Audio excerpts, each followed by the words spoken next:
저기 실례합니다. 혹시 이 동네에 옛날에 강말순이라는 처자가, 아니 이젠 어르신이 되셨을 그분이 살고 계신지요? 네, 지금 누구를 찾으신다고요? 강말순, 예순해 전에 강가마을에 살던 말순이를 찾고 있습니다. 죽기 전에 딱 한 번만 그 사람 얼굴을 봐야 해서요. 아이고, 그 이름을 60해 만에 부르는 사람이 대체 누구세요? 말순아, 나야. 나 재구야. 박재구. 그 순간 말순 씨의 손에서 찻잔이 툭 떨어졌습니다. 60해 동안 가슴 깊이 묻어두었던 이름 하나가 사랑방 한복판에서 되살아난 것입니다. 대체 이 두 사람 사이에는 무슨 일이 있었던 걸까요? 그리고 이 노인은 왜 하필 지금에서야 그녀를 찾아온 걸까요? 이야기는 며칠 전 사랑방으로 거슬러 올라갑니다. 사랑방 한쪽에는 늘 창가 자리를 지키는 어르신이 한 분 계셨습니다. 올해 77, 말순 씨, 말수가 적고 늘 먼 산을 바라보곤 하던 분이었죠. 말순 언니, 오늘도 창밖만 보고 계시네. 무슨 생각을 그렇게 골똘히 해요? 순자야, 너는 젊을 적에 못 이룬 사랑 같은 거, 그런 거 마음에 담아둔 적 있니? 어머, 언니 입에서 그런 말이 다 나오고 무슨 일이 있어요?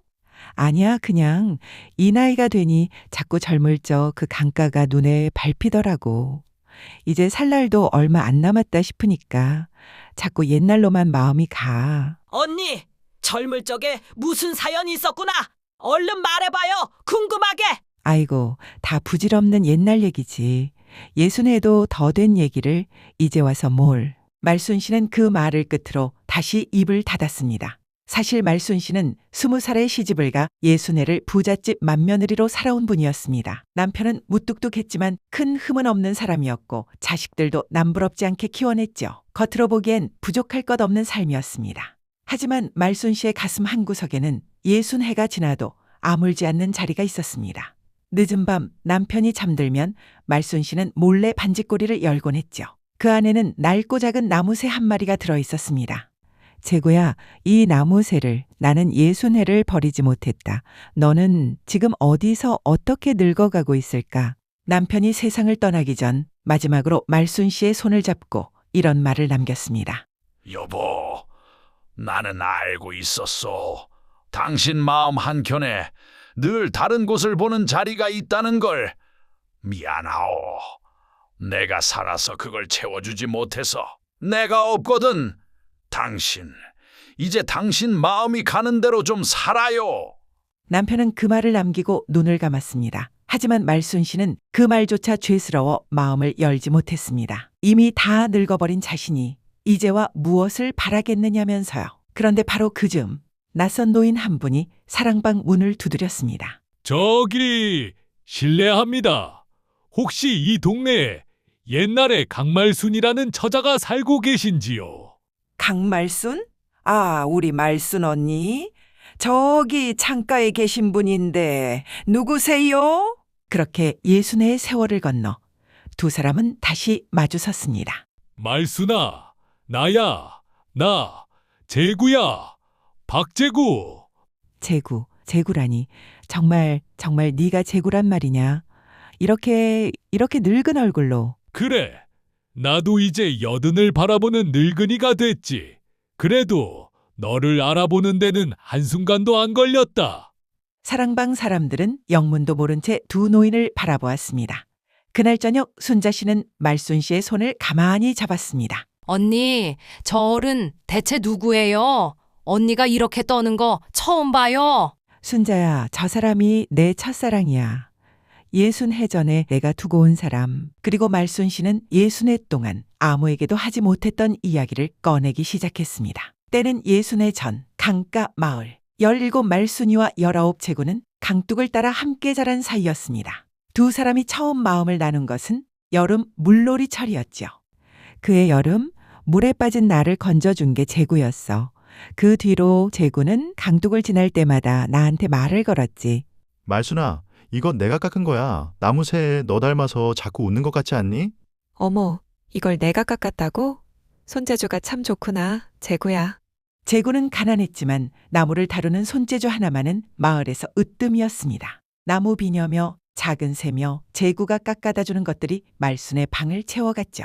두 사람은 강가의 커다란 느티나무 아래에서 남몰래 정을 키웠습니다. 말순아, 나는 커서 큰 목수가 될 거야. 그래서 돈을 벌어서 꼭 너를 데리러 오마. 그때까지 이 느티나무 아래에서 나를 기다려주겠니? 그래, 재구야. 나는 다른 사람은 안 봐.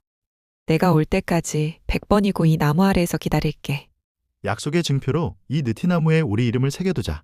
강말순, 박재구. 이 나무가 아름드리가 될 때까지 우리 마음도 이렇게 크게 자라자. 두 사람은 나무 껍질에 서로의 이름을 나란히 새겼습니다. 하지만 세상은 그 어린 약속을 그냥 두지 않았습니다. 말순의 아버지는 가난한 재구를 못마땅해 했습니다. 그리고 어느 날 딸에게 청천벽력 같은 말을 꺼냈죠. 말순아, 네 혼처를 정했다. 이웃 고을 김참봉댁 맏아들이야. 그 집에 들어가면 너는 평생 곳간 걱정 없이 산다. 아버지, 저는 정혼한 사람이 있어요. 재구를 기다리기로 했어요. 뭐라? 그 나무나 깎는 가난뱅이? 어림도 없다. 그런 놈한테 내 딸을 줄성 싶으냐? 아버지의 반대는 완강했습니다. 그리고 말순이 재구를 만나지 못하도록 아예 방에 가두어 버렸죠. 말순은 애가 탔습니다. 시집 가기 전 마지막으로 재구를 한 번만이라도 보고 싶었으니까요. 재구에게 편지를 써야 해. 내가 시집을 가게 됐다고. 마지막으로 느티나무 아래에서 한 번만 보자고. 말순은 밤새 편지를 썼습니다. 그리고 믿을 만한 인편에 그 편지를 부탁했죠. 하지만 그 편지의 답은 끝내 오지 않았습니다. 나는 시집 가기 전날 밤 몰래 집을 빠져나가 느티나무 아래에서 밤새 재구를 기다렸어. 하지만 재구는 오지 않았어. 나는 그때 생각했지. 아, 재구가 나를 포기했구나.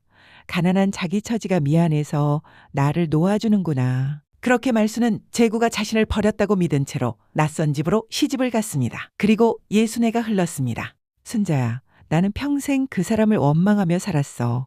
왜 그날 안 왔느냐고. 왜 나를 그렇게 쉽게 포기했느냐고. 그런데 이제 와서 저렇게 나타나니 나는 무슨 얼굴로 저 사람을 봐야 할지 모르겠구나. 나는 남의 아내로 60해를 산 사람인데. 언니, 그래도 저 어른한테 직접 물어봐요. 그날 왜 안 왔느냐고. 60해를 원망했으면 그 답도 60해만에 들을 자격이 있잖아요. 하지만 말순 씨는 선뜻 재구 앞에 나서지 못했습니다. 이미 다른 남자의 아내로 평생을 살아온 자신이 부끄러웠던 것입니다. 그렇게 말순 씨가 마음을 닫고 있던 그때 사랑방 어른들은 재구 씨에게서 뜻밖의 이야기를 듣게 됩니다. 재구 양반, 실례지만 60해 만에 어쩐 일로 이제야 말순이를 찾아온 거요? 사실은 내가 시간이 얼마 안 남았소. 의사가 그럽디다. 길어야 반년이라고. 아이고, 저런. 나는 이 늙은 몸으로 죽기 전에 꼭 하나 해야 할 일이 있어서 왔소. 60해 전 그 약속을 이제라도 지키려고. 재구 씨가 지금에서야 말순 씨를 찾아온 이유. 그 뒤에는 아무도 몰랐던 또 하나의 사연이 숨어 있었습니다. 재구 씨 역시 말순을 떠나보낸 뒤 다른 여인과 혼인을 했습니다. 정옥이라는 마음씨 고운 여인이었죠. 하지만 재구의 가슴 한켠에는 늘 채워지지 않는 자리가 있었습니다. 그리고 아내 정옥은 그것을 알고 있었습니다. 몇 해 전 아내 정옥이 먼저 세상을 떠나던 날, 그녀는 재구의 손을 잡고 이런 말을 남겼습니다. 여보, 나는 알고 있었어요. 당신 마음속에 평생 지우지 못한 사람이 있다는 걸 원망 안 해요. 당신 그래도 나한테 참 잘해줬으니까. 그러니 내가 가거든 그 사람을 찾아가요. 그 약속 꼭 지키고 와요. 그래야 당신도 편히 눈 감을 수 있을 테니까. 아내 유언, 재구는 그 말을 차마 저버릴 수 없었습니다. 그래서 병든 몸을 이끌고 60해 전에 그 이름을 수소문해 이 사랑방까지 찾아온 것이었죠. 아이고, 그럼 두 분 다 배우자 먼저 보내고 홀로 되신 거네. 그것도 서로를 가슴에 품은 채로. 이 이야기는 곧 말순 씨의 귀에도 전해졌습니다. 그리고 며칠 밤을 뒤척인 끝에 말순 씨는 마침내 재구 앞에 마주 앉았습니다. 60해 동안 삼켜온 그 질문을 마침내 꺼냈죠. 재구야, 나 딱 하나만 묻자. 그날 내가 시집 가기 전 마지막으로 느티나무 아래에서 보자고 편지를 보냈던 그날. 너는 왜 오지 않았니? 왜 나를 그렇게 혼자 밤새 기다리게 했니? 말순아, 나는 그 편지를 받지 못했다. 뭐, 편지를 못 받았다고? 그래, 나는 그날 편지가 온 줄도 몰랐어. 예순애가 지난 지금에서야 그 편지의 행방을 알게 됐다. 제구는 떨리는 손으로 품에서 낡고 누렇게 바랜 편지 한 통을 꺼냈습니다. 봉투는 뜯겨 있었고 세월의 사가 바스러질 듯 했죠. 이건 내 글씨잖아. 내가 그날 너한테 쓴 그 편지. 그래, 이 편지는 네 아버님이 중간에서 가로채셨더구나. 나한테 오지 못하도록. 예순애 전 그날 말순의 편지는 제구에게 닿지 못했습니다. 딸을 부잣집에 보내려던 아버지가 인편으로 오던 그 편지를 중간에서 빼돌린 것입니다. 나는 그것도 모르고 내가 아무 말 없이 시집을 갔다고만 들었어. 나는 그때 생각했지. 아, 말순이가 가난한 나를 버리고 좋은 집으로 갔구나. 나도 너를 원망하며 살았다. 너는 나를 안았다고 원망하고 나는 너를 말도 없이 떠났다고 원망하고 예순애를 서로 그렇게 오해하며 산 거야. 아이고 이 사람아. 그럼 그 편지가 어떻게 이제 와서 내 손에. 내 아버님이 재작년에 돌아가셨다더구나. 유품을 정리하던 내 먼 친척이 낡은 궤장 밑바닥에서 이 편지를 찾았어. 그러고는 수소문 끝에 나한테 이걸 전해준 거야. 이 편지가 예순애를 돌아 이제야 나한테 온 거지. 아버지의 반대, 가로채인 편지 한 통, 그 하나로 두 사람의 예순애는 오해 속에 흘러가 버린 것입니다. 제구는 편지를 어루만지며 말을 이었습니다. 말순아, 그런데 나는 이 편지를 못 받았어도 그 약속만은 지켰다. 약속? 그래, 느티나무 아래에서 너를 데리러 오겠다던 그 약속. 나는 내가 시집간 뒤에도 해마다 봄이 오면 그 느티나무 아래에 갔어. 혹시나 네가 한 번쯤 올까봐 예순애 동안 한 해도 거르지 않고. 예순해를 거르지 않고 매년 그 나무 아래를. 나무는 이제 아름드리로 자랐더구나. 우리가 새긴 이름도 그 굵은 둥치 속에 아직 남아있어. 나는 봄마다 그 이름을 쓸어보며 생각했어. 이 나무가 이렇게 컸으니 말순이도 어디선가 잘 늙어가고 있겠거니. 그거 하나면 나는 됐다 싶었어. 편지를 받지 못한 예순해. 그러나 제구는 단 한 번도 그 약속을 잊은 적이 없었습니다. 매년 봄, 그 나무 아래를 홀로 서성이던 한 사람의 예순해가 말순 씨의 가슴을 무너뜨렸습니다. 이 바보 같은 사람아, 그럴 거면 진작에 나를 찾지. 예순해를 혼자 그 나무 아래에서. 찾을 자격이 없다고 생각했어. 남의 아내가 된 너를 무슨 염치로 찾아가겠니? 그저 멀리서 잘 살기만을 빌었지. 그런데 내 아내가 떠나면서 나더러 꼭 너를 찾으라 하더구나. 그 말이 없었으면 나는 이 약속도 가슴에만 묻고 갔을 거야. 두 사람은 그렇게 예순해 만에 서로의 진심을 확인했습니다. 하지만 아직 마음에 걸리는 사람이 있었습니다. 바로 말순 씨의 딸 미경이었죠. 소식을 들은 딸 미경이 한 걸음에 달려왔습니다. 엄마, 웬 낯선 할아버지가 엄마를 찾아왔다고요? 대체 무슨 일이에요? 엄마 그 연세 무슨 구설수에 오르려고 그래요? 미경아, 그런 게 아니야. 그냥 아주 오래전에 알던 사람이란다. 오래전에 알던 사람이 왜 이제 와서 엄마를 찾아요? 혹시 뭐 돈이라도 노리는 거 아니에요? 요즘 노인들 상대로 그런 사기 많아요, 엄마. 미경아, 그런 사람 아니야.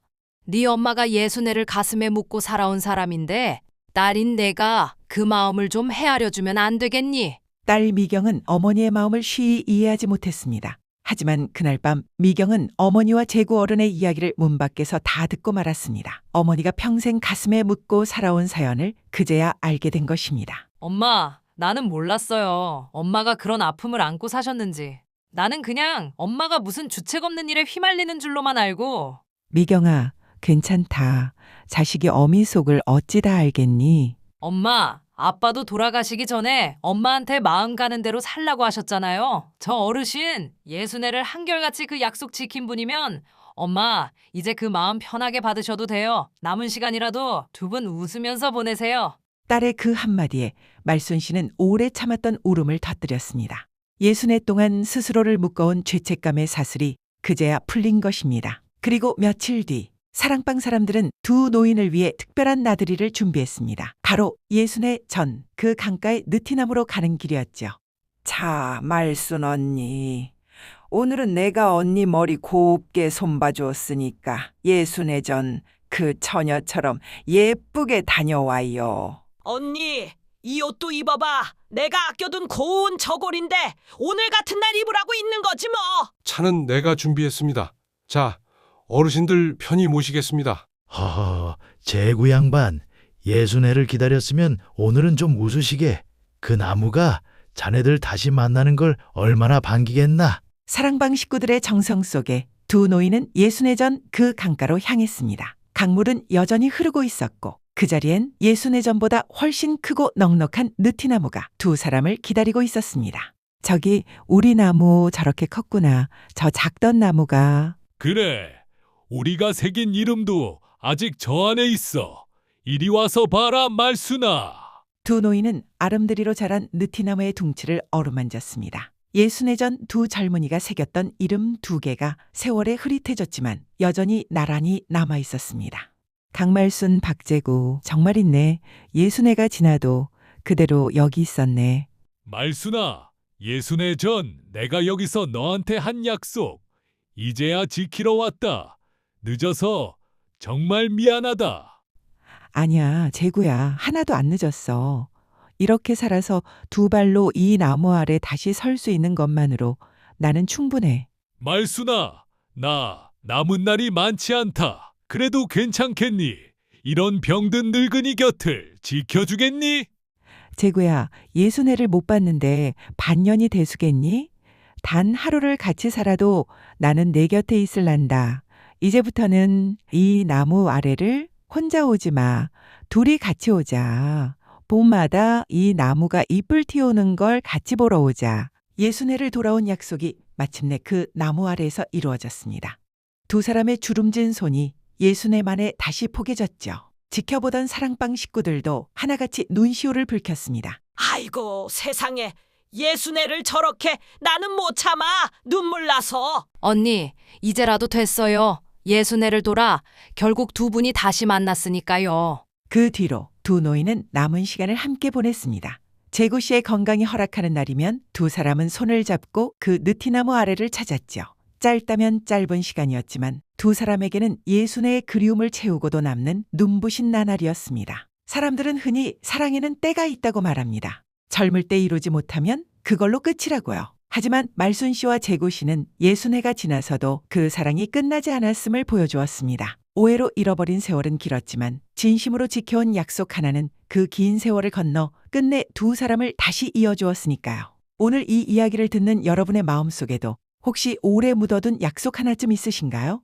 어쩌면 그 약속은 아직도 어느 느티나무 아래에서 당신을 기다리고 있을지 모릅니다. 백세극장 순자 할머니의 사랑방. 다음 이야기에서는 평생 자식 뒷바라지만 하다 늙음하게 홀로 남은 아버지와 그런 아버지 앞으로 배달된 정체모를 소포 하나에 얽힌 사연이 펼쳐집니다. 우리 사랑방에 또 놀러 오시겠어요?